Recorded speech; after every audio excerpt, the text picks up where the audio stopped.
যেতিয়া আমি এঠাইৰ পৰা আন এঠাইলৈ গতি কৰোঁ আমি অতিক্ৰম কৰা মুঠ দৈৰ্ঘ্যক দূৰত্ব বুলি কোৱা হয়। ধৰি লোৱা তুমি এইখন চহৰলৈ যাব লাগে, তেন্তে উত্তম পথ হৈছে চিধাকৈ উত্তৰ দিশত। কিন্তু পথ নিৰ্মাণৰ কাৰণে আমি অন্য এটা বেকা পথ অৱলম্বন কৰিব লাগিব আৰু দূৰত্ব এনেধৰণৰ হ'ব। এতিয়া পথ নিৰ্মাণৰ কাম সম্পূৰ্ণ হোৱাৰ পিছত অতিক্ৰম কৰিব লগা দূৰত্ব এনেধৰণৰ হ'ব। দূৰত্বক মিটাৰত জোখা হয়। ইয়াক এমৰ দ্বাৰা চিহ্নিত কৰা হয়। চহৰ দুখনৰ মাজৰ দূৰত্ব প্ৰায় 20,000 মিটাৰ, কিন্তু বক্ৰপথৰ কাৰণে তুমি 50,000 মিটাৰ দূৰত্ব অতিক্ৰম কৰিব লাগিব।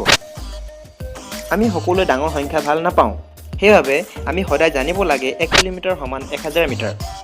আমাৰ উদাহৰণত 20 কিলোমিটাৰ সলনি 50 কিলোমিটাৰ অতিক্ৰম কৰিলোঁ বুলি ক'ব পাৰোঁ। দূৰত্ব স্কেলাৰ নে ভেক্টৰ ৰাশি?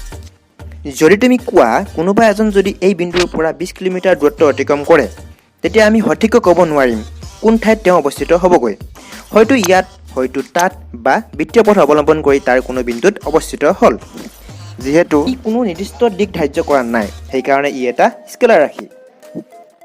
ইয়েই হৰণৰ উৎপত্তি কৰে। তেতিয়া হৰণ কি? দূৰত্বৰ লগত দিশক হৰণ বোলে। দূৰত্বৰ লগত দিশ, তাৰমানে তুমি কি বুজা? তুমি চহৰলৈ দুটা ভিন্ন ৰাস্তা পাইছিলা। দুয়োটা ক্ষেত্ৰত দূৰত্বৰ মান সমান আছিলনে? ভালকৈ চোৱা, নাছিল। দুয়োটা ক্ষেত্ৰতে দূৰত্বৰ মান সমান নাছিল।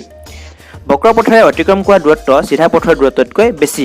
কিন্তু যদি তুমি ক'ত আছা কাৰোবাক কোৱা, দুয়োটা ক্ষেত্ৰতে তোমাৰ অৱস্থান এইখন চহৰেই হ'ব, যিটো তোমাৰ ঘৰৰ পৰা 20 কিলোমিটাৰ উত্তৰ দিশত।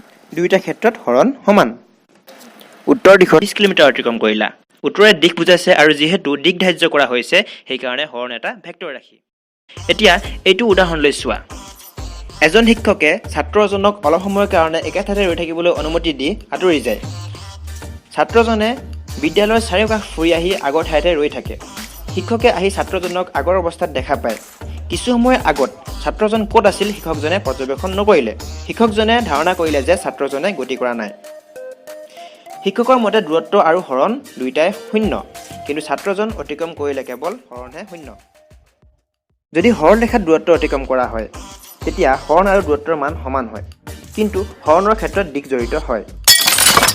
দৈনন্দিন জীৱনৰ প্ৰায় ক্ষেত্ৰতে হৰণতকৈ অতিক্ৰম কৰা দূৰত্ব বেছি হোৱা দেখা যায়।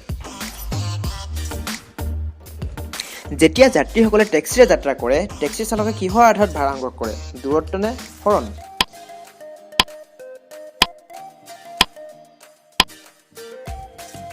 টেক্সি চালকে দূৰত্বৰ ওপৰত ভিত্তি কৰি ভাড়া সংগ্ৰহ কৰে।